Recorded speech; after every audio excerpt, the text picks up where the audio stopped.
Bismillahirrahmanirrahim. Assalamualaikum warahmatullahi wabarakatuh dan salam sejahtera kepada seluruh rakyat Malaysia. Seperti biasa, seperti hari-hari biasa, saya akan melaporkan tentang beberapa perkara seperti kadar kepatuhan dan perkara lain. Semalam 14 April 2020, PDRM bersama dengan ATM telah mengadakan sebanyak 799 sekatan jalan raya di seluruh negara dan melakukan pemeriksaan ke atas 545,182 kenderaan. Sebanyak 59,690 pemeriksaan mengejut telah diadakan di seluruh negara dengan sebanyak 6,907 premis telah diperiksa oleh pihak berkuasa. Semalam, PDRM telah menangkap 612 individu kerana engkar PKP yang merangkumi 590 individu yang direman dan 15 individu dibebaskan dengan jaminan polis.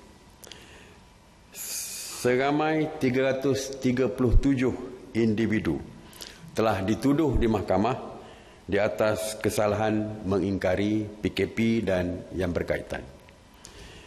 Jumlah tangkapan kumulatif engkar PKP sehingga 14 April, iaitu semalam, adalah seramai 9,702 individu. Seperti yang saya sebutkan, kerajaan pihak polis tidak lagi bertoleransi dengan mana-mana pihak yang masih berdegil dan gagal mematuhi PKP.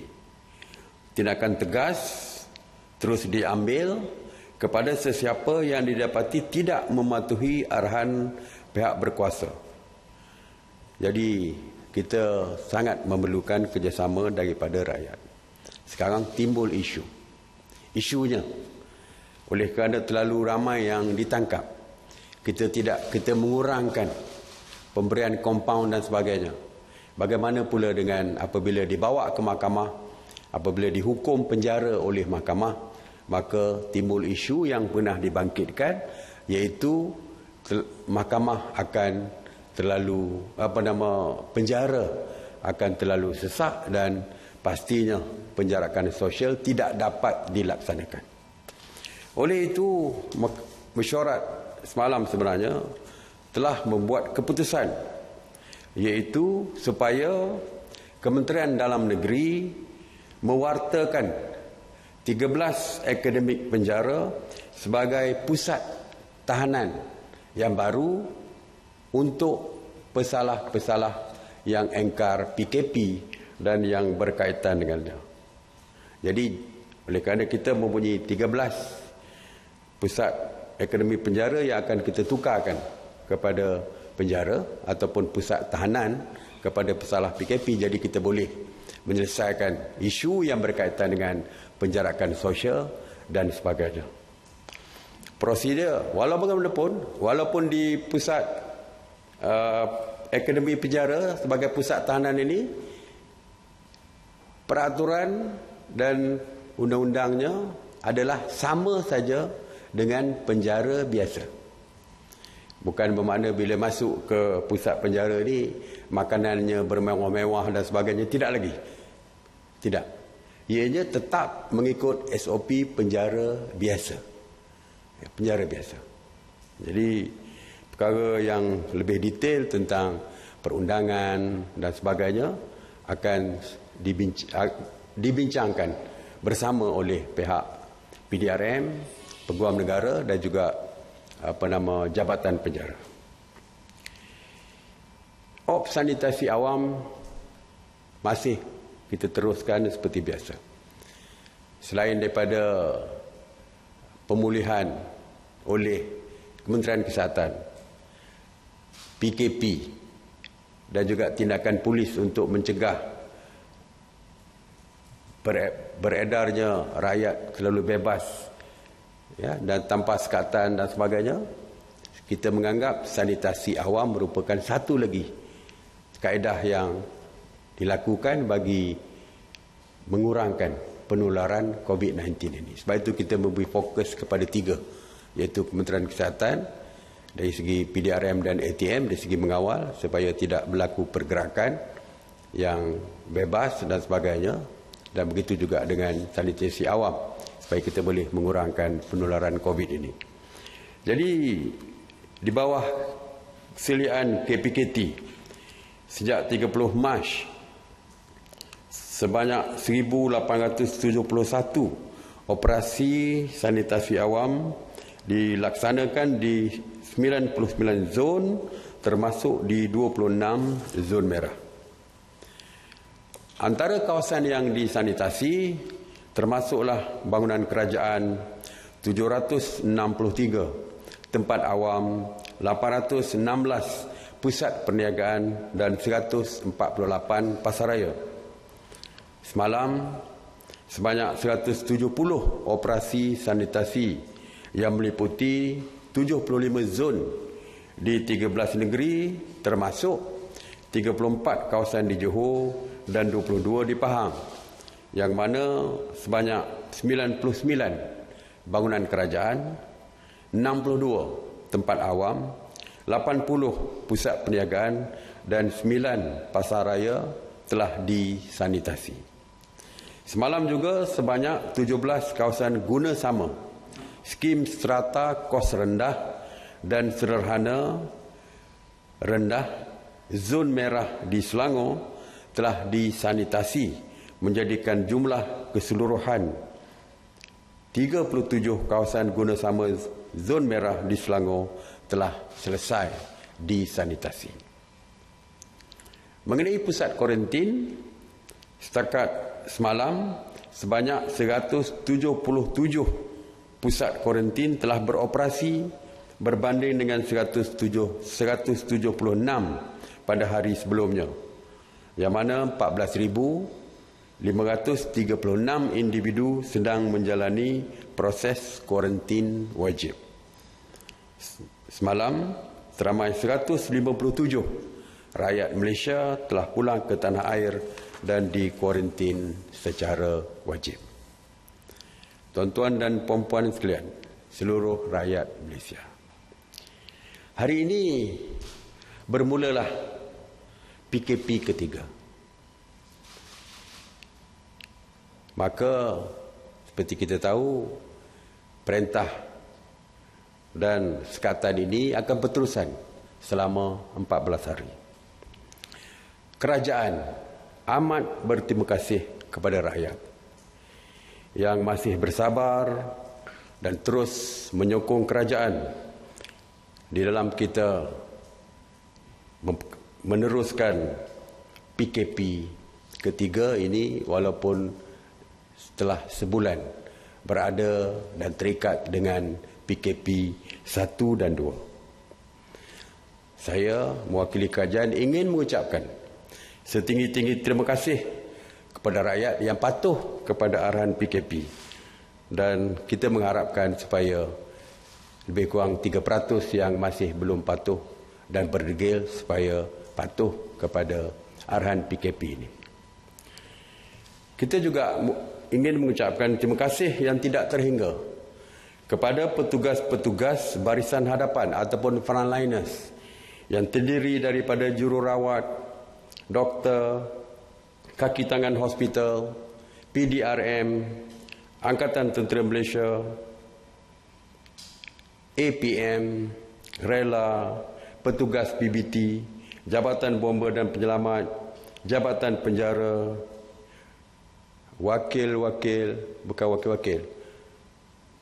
petugas media dan semua pihak yang tidak dapat disebutkan satu persatu yang selama ini membantu kerajaan di dalam kita memutuskan rantaian COVID-19 ini.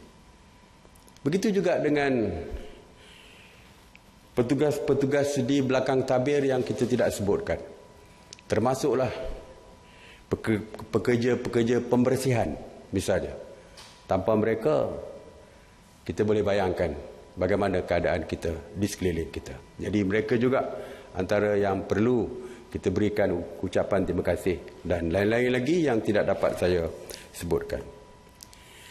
Saya menyeru, marilah kita semua sebagai rakyat Malaysia bersama-sama, tanpa mengira kaum, tanpa mengira agama, malah tanpa mengira fahaman politik sekalipun, untuk sama-sama kita berganding bahu di dalam memerangi COVID-19 ini. Semoga rantaian COVID-19 ini dapat kita putuskan dan seterusnya kita sama-sama menamatkan PKP yang sedang dilaksanakan. Jadi sekali lagi sebelum saya mengakhiri PC saya hari ini, saya sekali lagi menyeru terus tinggal di rumah demi keselamatan diri, keluarga dan masyarakat. Stay home, stay safe. Terima kasih. Assalamualaikum warahmatullahi wabarakatuh. Soalan? Assalamualaikum Datuk Seri, saya Syabiha dari Bernama. Okey Datuk Seri, soalan saya, berapakah peratusan pematuhan PKP setakat semalam memandangkan kes ingkar PKP semakin meningkat? Soalan kedua saya, pandangan Datuk Seri mengenai statement yang dibuat oleh KPN Tan Sri Abdul Hamid Abado semalam, iaitu mungkin dilanjutkan sehingga Jun jika keadaan pematuhan semakin merosot. Dan soalan ketiga mengenai adakah hari ini ada perbincangan mengenai Bazar Ramadan. Itu saja. Wah, 3 soalan. Saya harap saya tak lupa tiga soalan tadi. Pematuhan masih lagi di peringkat 97, ada kekurangan sikit. Kita tahu semalam banyak kereta yang bergerak jalan raya tapi tidak menurunkan sehingga 1% dan sebagainya. Ya, di kawasan-kawasan tertentu kita dapati ada pertambahan kenderaan. Tetapi kita mengharap perkara itu tidak lagi berterusan kerana seperti saya sebutkan, tindakan polis kali ini adalah tegas dan tidak lagi bertoleransi ataupun berkompromi dengan sesiapa sekalipun. Tentang statement yang dibuat oleh Ketua Polis Negara, ya, ianya mungkin merupakan pandangan daripada beliau. Walaupun apa sekalipun keputusan sambung atau tidak, ianya terletak kepada nasihat daripada Kementerian Kesihatan. Dan seterusnya, bukan pasar Ramadan, tidak ada ya, e-bazar. Kita membincangkan tadi di dalam mesyuarat kabinet, yang kita benarkan setakat ini adalah order pesanan secara online dan dihantar ke rumah ataupun home delivery melalui e-hailing punya sistem ni. Ya, itu kita benarkan. Ada 2 lagi konsep yang dicadangkan, iaitu panggilan order dan pick ataupun mengambil di gerai-gerai yang disediakan. Dan konsep yang kedua adalah pandu lalu. Ada 2 konsep yang dicadangkan. Dan pihak kabinet meminta supaya perkara ini terus diperhalusi. Sebab kebimbangan kita adalah dari segi jumlah kenderaan yang mungkin akan terlibat apabila konsep pandu lalu dan sebagainya diperkenalkan, kerana saya percaya mungkin ramai yang akan keluar serentak, akhirnya menyebabkan jumlah yang ramai dan sebagainya. Dan yang keduanya, sekarang ni dari segi kawalan pihak polis, mungkin mereka keluar untuk membeli barangan keperluan dilakukan waktu pagi dan sebagainya. Dan kita juga bimbang dari segi pihak PJRM, bimbang jika mereka dibenarkan untuk keluar untuk membeli walaupun pandu lalu ataupun untuk mengambil produk yang dipesan, akan ada satu alasan baru lagi, iaitu alasan barunya untuk keluar untuk pick up ataupun mengambil produk yang dipesan ataupun mereka nak membeli secara pandu lalu. Ini akan menyukarkan pihak polis kerana lebih banyak alasan-alasan yang boleh diberikan untuk mereka yang agak sukar untuk mematuhi PKP sebelum ini. Jadi setakat ini satu saja kita bersetuju, iaitu e-hailing tadi, dan yang lain-lain tu sedang kita minta supaya diperhalusi lagi dengan SOP dan sebagainya. Sri, saya Roslyn dari Bernama. Soalan saya, seandainya terlalu ramai yang ditahan dan ditangkap semasa fasa ketiga ini dan lebih ramai berbanding PKP fasa 1 dan kedua, apa tindakan lanjut bagi mendidik mereka yang degil ini? Soalan saya yang kedua, kerajaan telah mengeluarkan arahan bazar Ramadan tidak beroperasi sepanjang PKP ini. Jadi apa pandangan Datuk Seri mengenai keputusan kerajaan negeri Perlis membenarkan peniaga makanan di negeri itu berniaga di bahu jalan sebagai alternatif? Kerana ini kelihatan tidak selari dengan peraturan PKP dan kita khawatir ia akan menggalakkan perhimpunan berkumpulan. Okey, dari segi mungkin ramai yang dipenjara tadi sudah pun saya jawab, iaitu pusat tahanan baru yang akan diwartakan oleh pihak PDRM saya dah sebut tadi.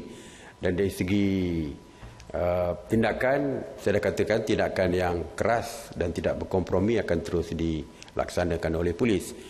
Soal beberapa negeri yang membuat keputusan sendiri itu, saya percaya kita setelah mempunyai SOP tertentu, jadi kita akan selaraskan lah. Kita akan selaraskan antara negeri dan sebagainya. Sebab itu tadi apabila menyebut tentang e-bazar dan sebagainya, kita juga meminta supaya KPKT untuk meneliti perkara-perkara ini. Jadi KPKT di bawah mereka adalah majlis-majlis daerah, perbandaran dan sebagainya. Walaupun majlis daerah dan perbandaran mempunyai kuasa mereka sendiri untuk menentukan, tetapi kita minta supaya selepas ini dapat kita selaraskan supaya tidak ada perbezaan antara negeri dan juga keputusan yang dibuat oleh MKN di peringkat pusat.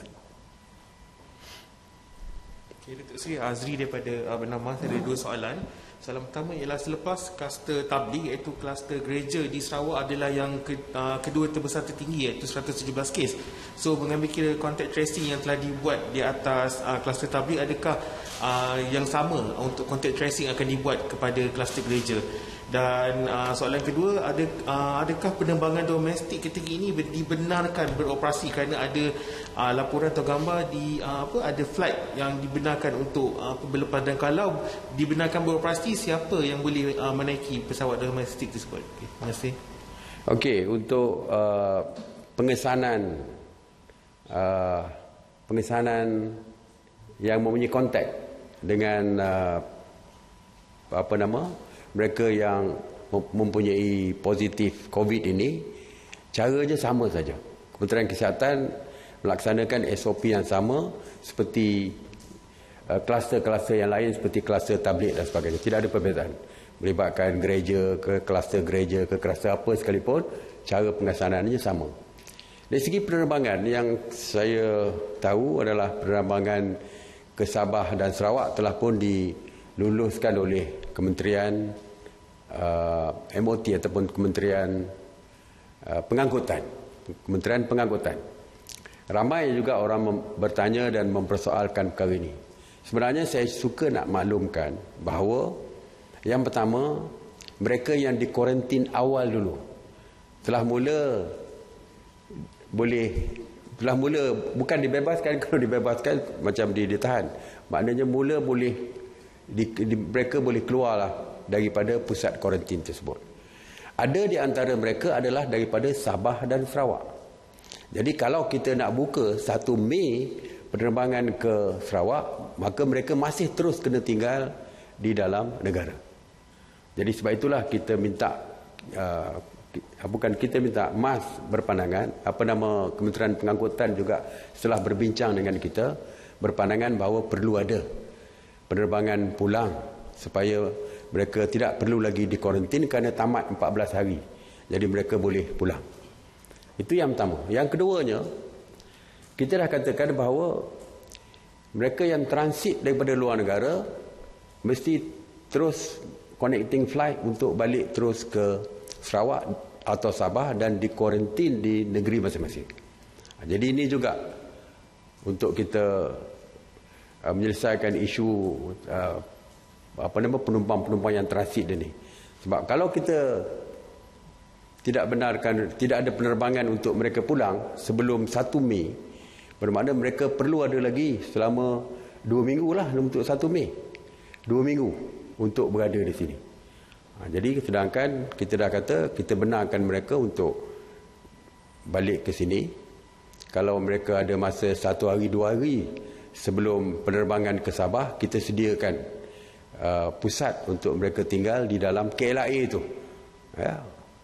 Bukan pusat kuarantin, tapi untuk mereka tinggal sementara sebelum mereka boleh terbang balik ke Sabah atau Sarawak.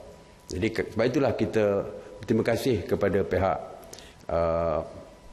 Kementerian Pengangkutan kerana menyediakan penerbangan untuk ke Sabah dan Sarawak walaupun 1 kali seminggu, dan ada juga cadangan juga supaya boleh ada 2 kali seminggu, dan juga berdasarkan keperluan. Kalau perlu 2 kali seminggu, ramai yang stranded dan nak balik ke Sarawak atau Sabah, kita minta supaya Kementerian Pengangkutan